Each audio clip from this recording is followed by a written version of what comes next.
YouTube channels లో మీ వ్యాపార ప్రకటనలకు మరియు ప్రమోషనల్ ఇంటర్వ్యూస్ కోసం వెంటనే సంప్రదించండి. పిండి వంటలు చేస్తుంటే పిల్లలు ఏం చేస్తాం, చేయబెట్టి తీసుకుని తింటాంగా. చిన్నప్పుడు అందరూ జంతికలు చేస్తుంటే మా పెద్దమ్మ, నేను వాళ్ళ ఇంట్లో ఉన్నాను, 13-14 ఏళ్ళు ఉంటాయి, చేస్తూ వేడివేడిగా ఇన్ని పెట్టింది. ఇన్నా అన్నాను. ఒరే ఎన్ని కావాలితే అని తిన్నాను. పెద్దమ్మ లేదు, తిన్న జంతికలు లేవు, మురుకులు, కానీ ఆ మెమరీస్ ఉన్నాయిగా.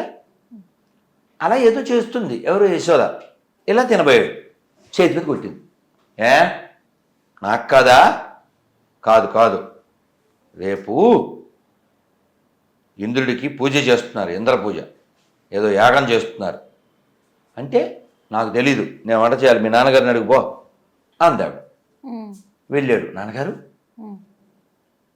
ఏదో పూజ చేస్తున్నారట, అమ్మ వంటలు చేస్తుంది అంటే, అవునరా మనకు వానలు ఇస్తున్నాడు కదా ఇంద్రుడు, అందుకని ఆయన ఇంద్ర పూజ చేస్తున్నాం అంటే, వానలు ఎందుకు ఇస్తున్నాడు? మనం యాగం చేయబట్టి అంటే, యాగం చేయబోతే ఇవ్వడనమాట. అలాంటి వాడికి ఎందుకు చేయడం నాన్నగారు అన్నాడు. లాజిక్కు. మరి కృష్ణుడు అంటే అందరికీ ఇష్టము, మనలో లాజిక్కు. నిజమేరా, మరి ఎవరికి చేయాలి? అసలు మన గోవులన్నింటినీ పోషించేది గోవర్ధనం కదా, కాబట్టి ఆ గోవర్ధనాన్ని చేద్దాం అంటే వీళ్ళందరూ మరి కృష్ణుడు అంటే ముగ్ధమోహనం కదా, అలాగే అన్నారు. మరి ఎలా చేయాలిరా? ఈ వంటలు అవి చేస్తుంది కదా అమ్మ, అందరినీ చేసుకురమ్మను అన్నాడు. కృష్ణుడి మాట వాళ్ళందరికీ ఇష్టం. కృష్ణుడు అంటే ఏంటి, ఎంత అల్లరి చేసినా కృష్ణుడు అంటే వాళ్ళకి బోల్డ్ ప్రేమ. ఆ కుండలు బద్దలు కొట్టేసినా, అల్లరి చేసినా, పాలు పారబోసినా వాళ్ళ అమ్మ కోపం తెప్పించారు కూడా. నేను కృష్ణుడి ఆనంద స్వరూపం. అన్నమయ్య ఎంత సపోర్ట్ చేస్తాడంటే, అన్నమయ్య యశోదలా మాట్లాడతాడు.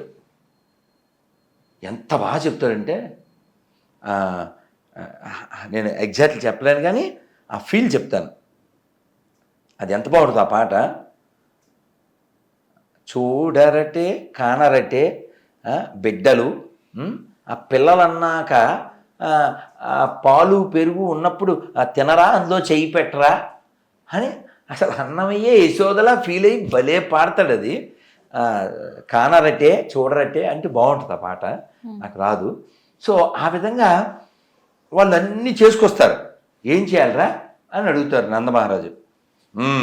ఇదంతా పెద్ద కొండలా వేయండి అంటాడు.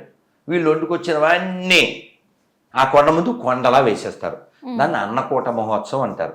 ఇప్పటికీ బృందావనంలో, ఇస్కాన్ సాంప్రదాయంలో, గౌడీ సాంప్రదాయంలో అలా చేస్తారు. మన టెంపుల్లోనే. ఇప్పుడు రాధా మదన్ మోహనం మన అబిడ్స్లో ఉంది.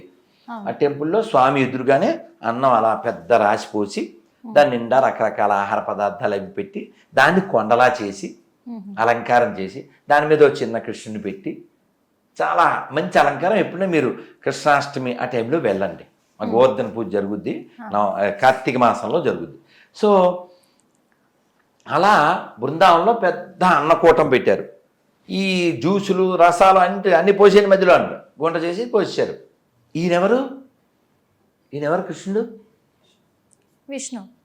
నీకు తెలుసు, వాళ్ళకి తెలుసా? ఓకే. యశోదకి ఎవరైనా కొడుకు. నందుడికి ఎవరు? కొడుకు. ఆ ఊళ్ళో వాళ్ళకి ఎవరు? ముద్దుల బాలుడు. అన్నమయ్య అది కూడా మాట్లాడతాడు. ఇట్టి ముద్దులాడేవాడు ఏడవాడే, వీని పట్టి తెచ్చి పొట్ట నిండా బాలు పోయరే అంటాడు. పొట్ట నిండా పాలు పోయాలంట. అన్నమయ్యకి ఎంత ఆనందం అసలు అని మనకు అర్థం కావడం కోసం ఏం చెప్తాడు తెలుసా, అలా చూపిస్తూ మాట్లాడతాడు అన్నమయ్య. మీరు పాట వినండి. చేరి యశోదకు శిశువితడు, అన్నమయ్య వెంకటేశ్వరం చూపిస్తూ, చేరి యశోదకు శిశువితడు, దారుని బ్రహ్మకు తండ్రియోనితడు, చేరి యశోదకు శిశువితడు. ఎవరితనో? యశోద కొడుకు. అట్ ద సేమ్ టైం ఎవరితనో? బ్రహ్మకు తండ్రి.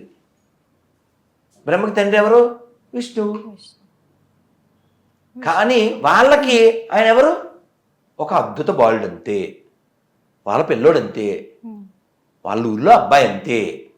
లేకపోతే ఆయన మీద ఇలా ఒంగుడి ఇలా చేతులేసి తెలుసా ఒంగుళ్ళు దూకులని పిల్లని ఆయన ఆడిస్తాను వాళ్ళు. బ్రహ్మదేవుడు ఆశ్చర్యపోయాడు. ఒరే ఒరే ఏంట్రా ఇది, మేము దర్శనానికి వెళ్ళడానికి దిక్కు లేదు, అదే శ్రీవాణి ట్రస్ట్లో టికెట్ కొనుక్కుంటే కూడాను టికెట్లు దొరకట్లేదు, మీరేంట్రా అసలు చేతులేసి దూకేస్తున్నారని ఆశ్చర్యపోయి ఆయన ఒక పద్యం చెప్పాడు, ఒక శ్లోకం చెప్పాడు, భాగవతంలో ఉంటుంది. అహోభాగ్యం అహోభాగ్యం నందగోప వ్రజౌకసౌ యన్మిత్రం పరమానందం పూర్ణం బ్రహ్మ సనాతనం. అయ్యో మేము తపస్సు చేస్తే ధ్యానం చేస్తే దొరకడే, మీరేంట్రా అసలు ఈ ఒంగుళ్ళు దూకులాడు. పూర్వజన్మ సుకృతం. అదే అన్నాడు ఆయన అదే అన్నాడు, బ్రహ్మదేవుడు అదే అన్నాడు, ఏం పుణ్యం చేశారో మీరు ఆడేసుకుంటున్నారు కదా అన్నాడు. అటువంటి పరబ్రహ్మము ఆయన పిల్లవాడిగా వచ్చి వాళ్ళకి ఆనందాన్ని ఇచ్చి ఈరోజు మాట్లాడుతున్న మనకే ఆనందాన్ని ఇస్తున్నాడు.